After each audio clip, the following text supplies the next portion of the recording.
Hello everyone. तो पिछले lecture में हमने किया था roles law for non ideal solution. आज हम पढ़ेंगे कोलिगेटिव प्रॉपर्टीज के बारे में। ठीक है, तो कोलिगेटिव प्रॉपर्टी क्या होती है। ठीक है, तो देखो, अगर कोई हमने सॉल्यूशन बनाया, ठीक है, ये चैप्टर सॉल्यूशन का, तो सॉल्यूशन के बारे में हम सब पढ़ लेंगे। ठीक है, तो सॉल्यूशन बनाया, सॉल्यूशन बनाने के बाद जैसे सॉल्यूट मिलाया, सॉल्वेंट मिलाया, ठीक है, तो उसका बॉइलिंग पॉइंट क्या होगा। ठीक है, मान लो एक तो मैं मिलाऊं वाटर के अंदर साल्ट मिलाऊं, ठीक है, वाटर के अंदर NaCl मिलाऊं, ठीक है, तो उसका बॉइलिंग पॉइंट है क्या होगा, बढ़ेगा या उसका बॉइलिंग पॉइंट कम होगा। ठीक है, उसका बॉइलिंग पॉइंट बढ़ेगा या उसका बॉइलिंग पॉइंट कम होगा।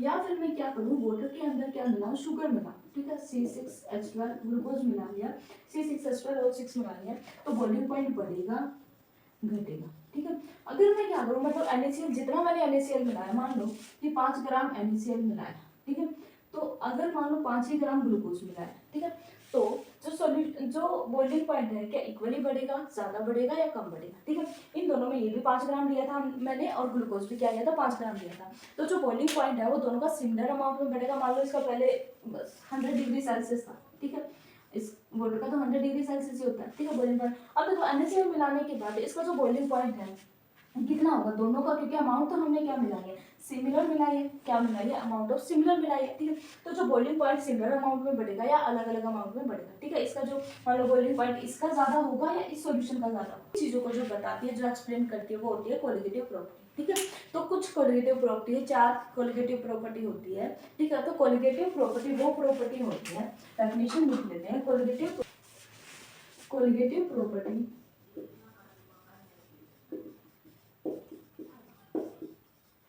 are the properties of solution which depends upon number of solute particle, not on nature of solute particle।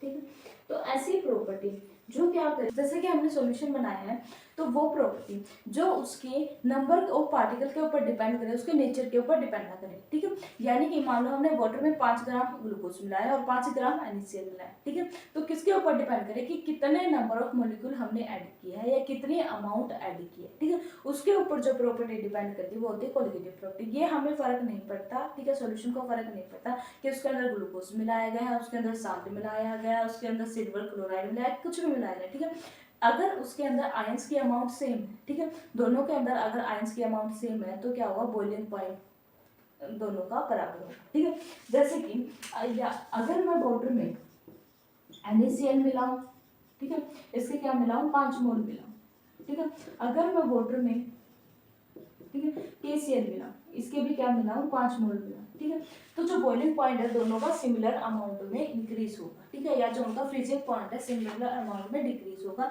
उन्हीं प्रॉपर्टीज, जो प्रॉपर्टी किसके ऊपर डिपेंड करे, नंबर ऑफ सोल्यूट पार्टिकल के ऊपर डिपेंड करे, ना कि उनके नेचर के ऊपर कि NaCl मिलाया है या KCl मिलाया है, उनको बोलते हैं कोलिगेटिव प्रॉपर्टी। ठीक है, तो सारी जो प्रॉपर्टी है वो ऐसी नहीं होती, वो बहुत सारी प्रॉपर्टी ऐसी होती है, जैसे वॉल्यूम हो गया, ठीक है, एंथैल्पी हो गया, क्या हो जाती है, चेंज हो जाती है। पर 4 प्रॉपर्टी ऐसी है जो क्या होती है, सिर्फ किसके ऊपर, नंबर के ऊपर डिपेंड करती है। ठीक है, तो उन्हीं को बोलते हैं हम कोलिगेटिव प्रॉपर्टी। ठीक है, तो कोलिगेटिव प्रॉपर्टी कौन कौन सी होती है, हमें 4 कोलिगेटिव प्रॉपर्टी पढ़नी है। पहला है relative lowering in vapour pressure. क्या है, फर्स्ट है relative lowering in vapour pressure. ठीक है, सेकंड है elevation in boiling point. Third है डिप्रेशन इन फ्रीजिंग पॉइंट।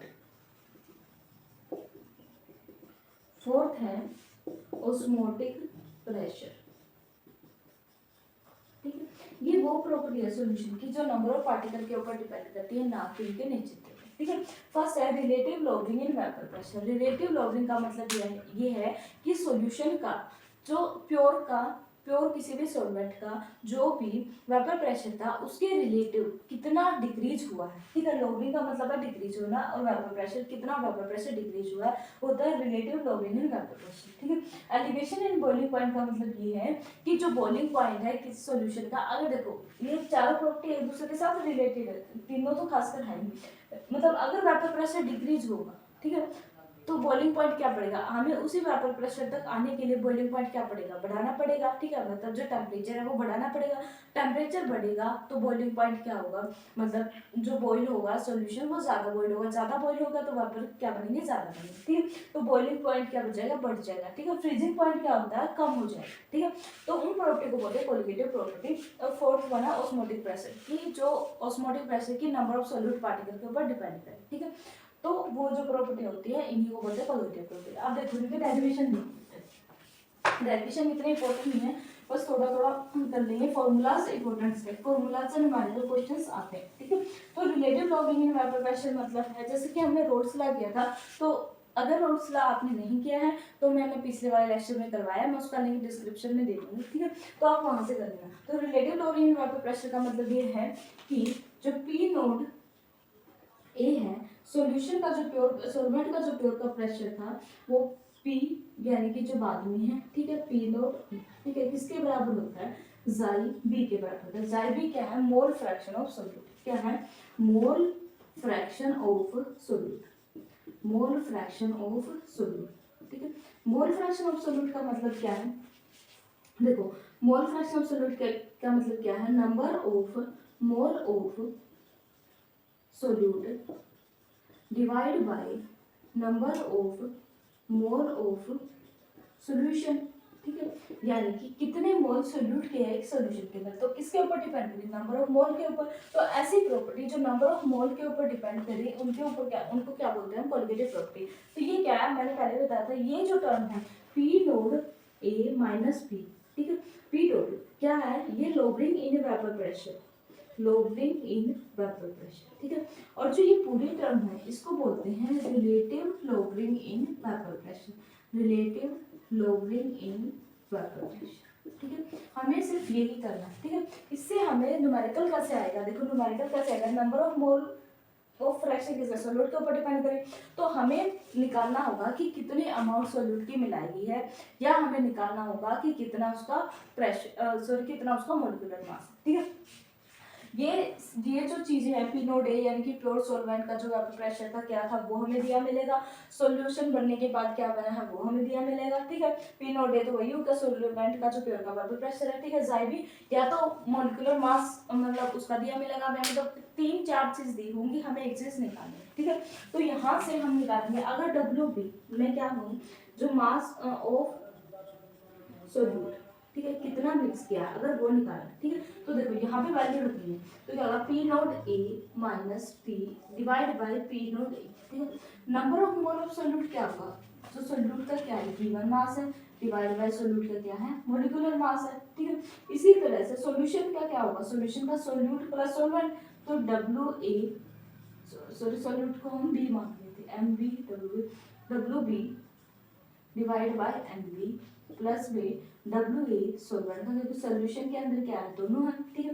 तो इसको अगर ऊपर लेके जाएंगे, ठीक है, तो यहाँ से हमारा निकल जाएगा डब्ल्यू बी, ठीक है। तो हमें क्या निकालना होगा, डब्ल्यू बी निकालना होगा, ठीक है, इस इक्वेशन को यूज कर, ठीक है। उसके बाद सेकंड है elevation and boiling point, elevation and boiling point.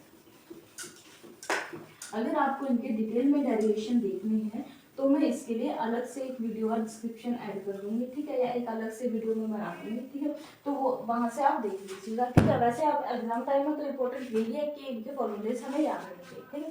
तो एलिवेशन इन बॉइलिंग, किसी भी सॉल्यूशन का जो बॉइलिंग पॉइंट है कैसे इंक्रीज होता है हम ग्राफ से समझेंगे, ठीक है। जैसे कि सेकेंड कोलिगेटिव प्रॉपर्टी, ठीक है।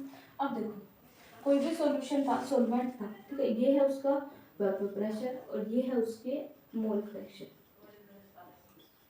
सॉरी यहाँ पे उसका है टेम्परेचर,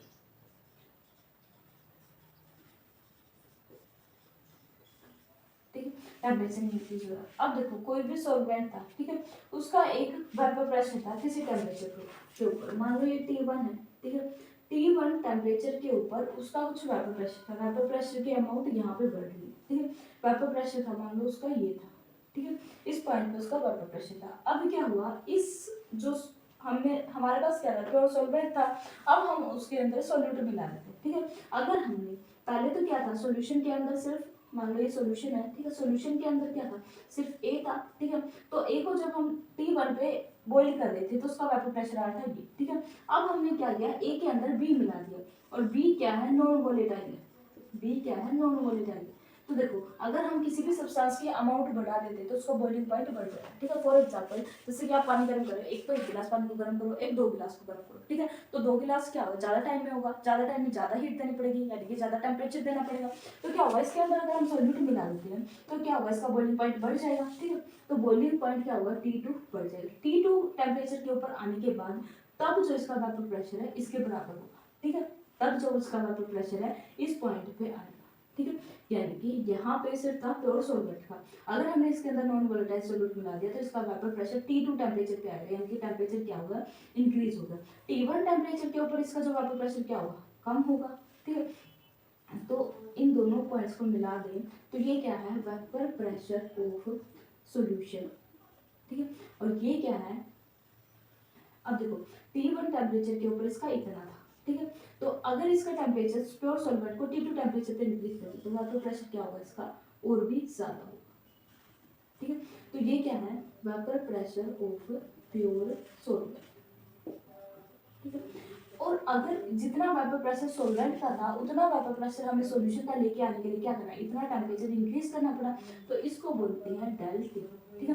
क्या करना, इतना टेम्परेचर इंक्रीज करना पड़ा, इसको बोलते हैं डेल टी, यानी कि चेंज इन टेम्परेचर, ठीक है। तो डेल टी किसके बराबर होगा, ये क्या है, T2 माइनस T1, ठीक है, T final minus T initial, ठीक है। और किसके बराबर होगा, इसके मास के बराबर, क्योंकि जितना मास हम इसका मिलाएंगे उतना ही क्या होगा, टेम्परेचर बढ़ाना पड़ेगा, इतना वेपर प्रेशर हमें लेके आना पड़ेगा, ठीक है।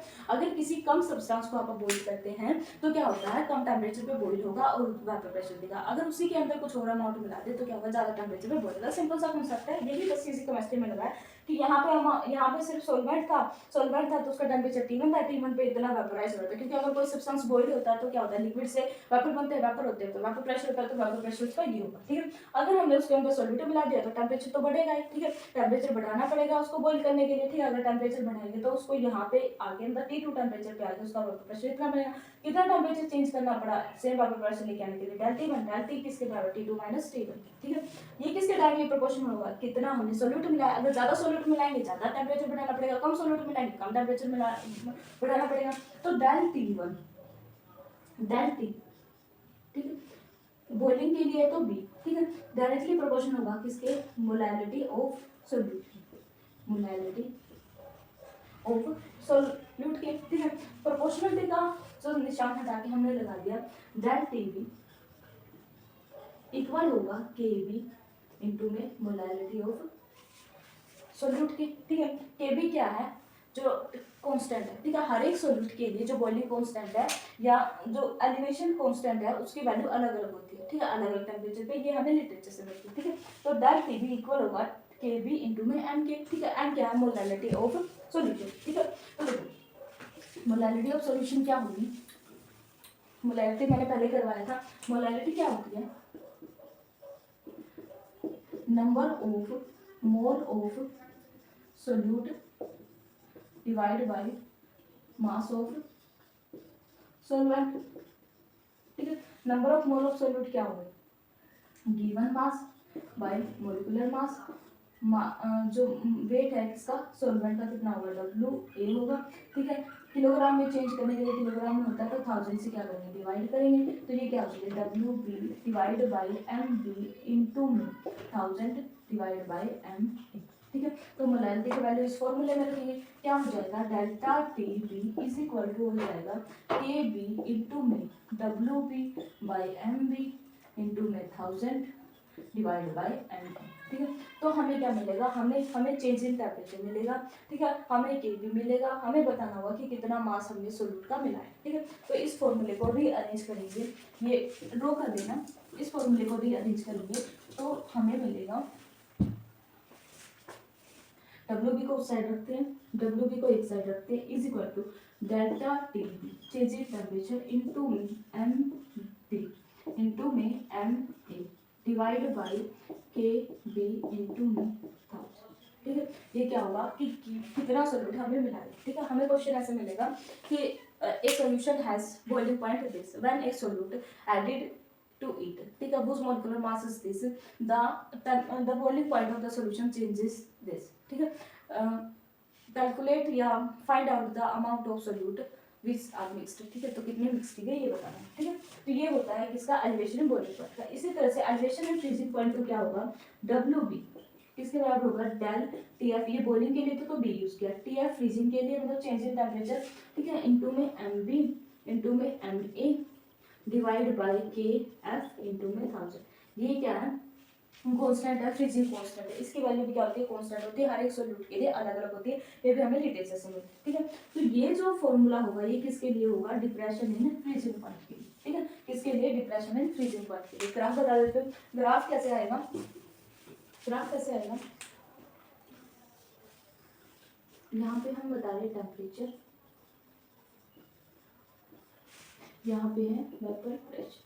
ठीक है, वेपर प्रेशर क्यों नहीं है, देखो फ्रीजिंग पॉइंट क्या होता है, फ्रीजिंग पॉइंट वो पॉइंट होता है जिसके अंदर किसी भी सब्सटेंस के लिक्विड और उसके सॉलिड स्टेट इक्विलिब्रियम में होती है। ठीक है, तो देखो क्या होगा, कोई भी सॉल्यूशन है, ठीक है, कोई भी प्योर सॉल्वेंट है, उसका फ्रीजिंग पॉइंट है मान लो टी एफ। ठीक है, तो टी एफ पॉइंट पे उसका वेपर प्रेशर होगा मैक्सिमम, कितना होगा, पी नोट ई। ठीक है, उसका फ्रीजिंग पॉइंट है मैक्सिमम। ठीक है, या पी नोट ए। अगर क्या करें हम उसके अंदर इम्प्योरिटी मिला देते हैं, इम्प्योरिटी मिलाने के बाद क्या होता है, जिस टेम्परेचर पे वो फ्रीज हो रहा था उस पर वेपर प्रेशर उसका पी नोट ए था।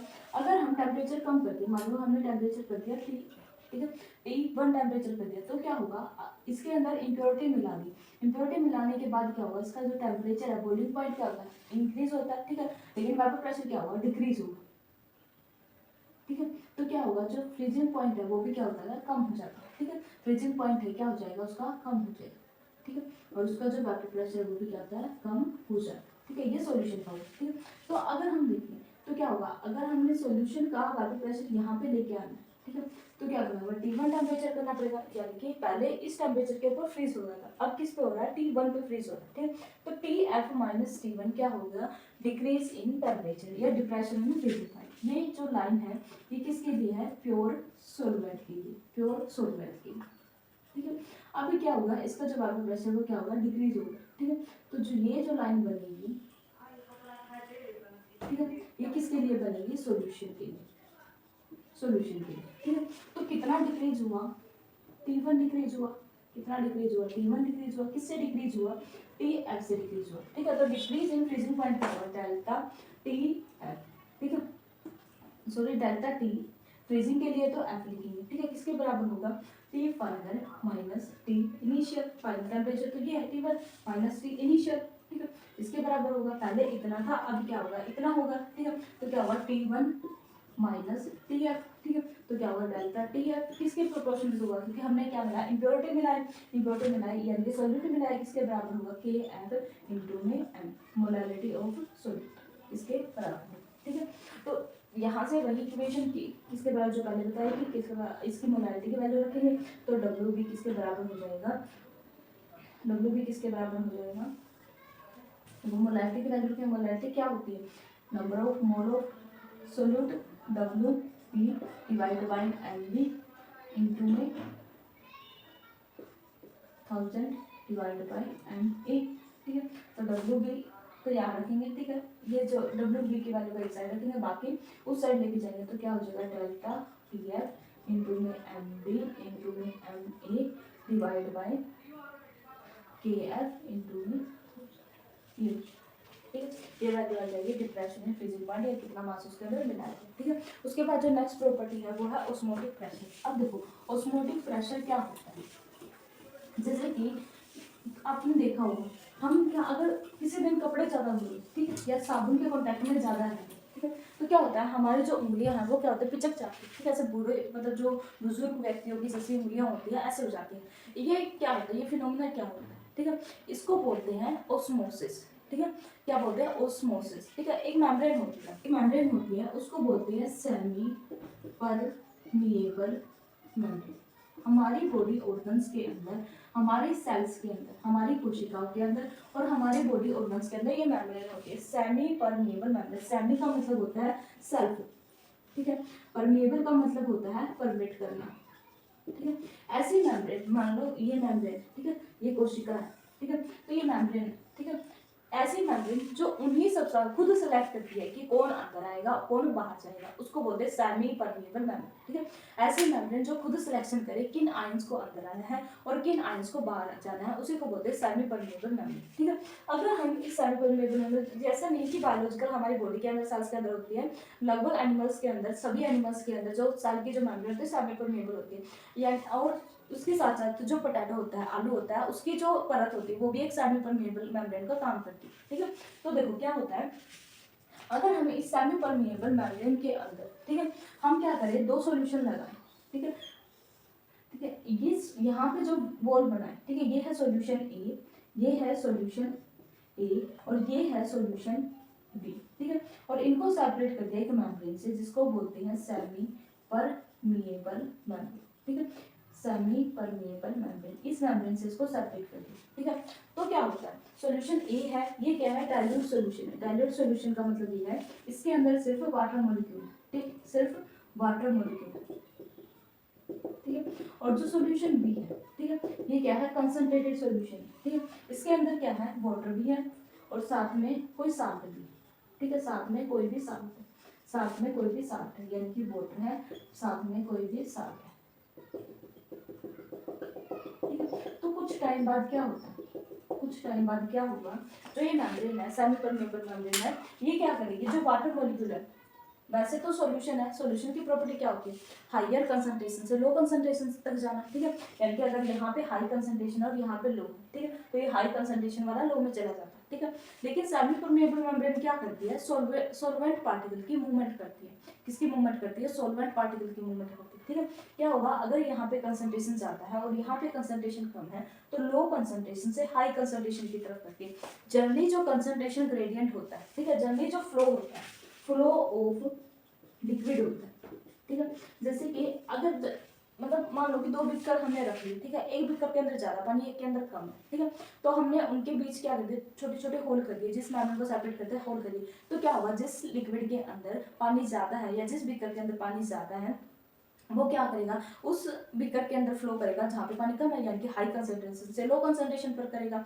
अगर हम उनको सेपरेट कर दें सेमी परमेबल मेम्ब्रेन से, तो फ्लो क्या हो जाता है, रिवर्स हो जाता है, यानी कि जो फ्लो ऑफ लिक्विड पहले क्या हो रहा था, हाई कंसंट्रेशन से लो कंसंट्रेशन की तरफ, ठीक है। पर जब उनको आप सेपरेट कर देते हैं, separate by semi permeable membrane, separate by semi permeable membrane, तो क्या होता है, लो कंसंट्रेशन से हाई कंसंट्रेशन की तरफ मूवमेंट ऑफ लिक्विड होती है, ठीक है। यानी कि वाटर जो मॉलिक्यूल है वो इस साइड फ्लो करेंगे, ठीक है, उसी को बोलते हैं ऑस्मोटिक प्रेशर, ठीक है। यानी कि जो अगर दो सॉल्यूशन को सेपरेट कर दिया जाए तो वो सॉल्यूशन जो सेमी परमेबल मेम्ब्रेन के ऊपर एक प्रेशर एक्सर्ट करते हैं, जिसकी वजह से लिक्विड का फ्लो होता है, उसी को बोलते हैं ऑस्मोटिक प्रेशर, ठीक है। तो ऑस्मोटिक प्रेशर क्या होता है, the pressure exert by two liquid on the membrane is called osmotic pressure, ठीक है। तो इसी तरह सॉल्यूशन, अब देखो हमारा केमिस्ट्री में इसका क्या यूज है, ये तो मैंने बारे में बता दिया। केमिस्ट्री में क्या यूज है, जैसे कि हमें क्या है ना, हमें प्योर वाटर चाहिए, जो एरियाज जहाँ पे लोग समुद्री इलाके में रहते हैं वहाँ पे हमें पानी पीने के लिए पानी चाहिए, लेकिन समुद्र का पानी क्या होता है, सी वाटर क्या होता है, बहुत खारा होता है, उसके सैलिनिटी लेवल बहुत ज़्यादा होता है, NaCl की अमाउंट बहुत ज़्यादा होती है। तो वो लोग पता है क्या करते हैं, वो लोग ऐसे ही करते हैं, सेलुलोज की मेम्ब्रेन लेते हैं, सेमी परमेबल मेम्ब्रेन जो सेलुलोज की बनी होती है वो लेते हैं, क्या करते हैं, दो सॉल्यूशन, दो बीकर लगाते हैं, दो अपरेटस, दो वेसल्स लगाते हैं, ठीक है। एक के अंदर प्योर वाटर लेते हैं और दूसरे के अंदर क्या लेते हैं, तो साल्ट वाटर लेते हैं। तो क्या होगा, जो प्योर वाटर की मूवमेंट है, ठीक है, रिवर्स ऑस्मोसिस कराते हैं, ठीक है। प्योर, अब क्या होगा, प्योर वाटर की मूवमेंट किसमें होगी, इम्प्योर में, जो प्योर था वो भी था, लेकिन वो क्या करते हैं, एक में प्योर ले लिया, एक में इम्प्योर लिया, सेमी परमेबल मेम्ब्रेन से सेपरेट कर दिया, और जो इम्प्योर मतलब जो हाई कंसंट्रेटेड सॉल्यूशन था उसके अंदर एक्सटर्नल प्रेशर लगाते हैं। एक्सटर्नल प्रेशर लगाएंगे तो जो सॉल्वेंट पार्टिकल है इम्प्योर से या सॉरी हाईली कंसंट्रेटेड से लो कंसंट्रेशन की तरफ जाएंगे, ठीक है। तो रिवर्स ऑस्मोसिस का यूज करके वो क्या करते हैं, प्योर वाटर को एक्सट्रैक्ट करते हैं और उसको ड्रिंकिंग पर्पज के लिए या अपने जिस भी काम के लिए उन्हें यूज करना है वो करते हैं, ठीक है। तो देखो ऑस्मोटिक प्रेशर क्या होगा, द प्रेशर exerted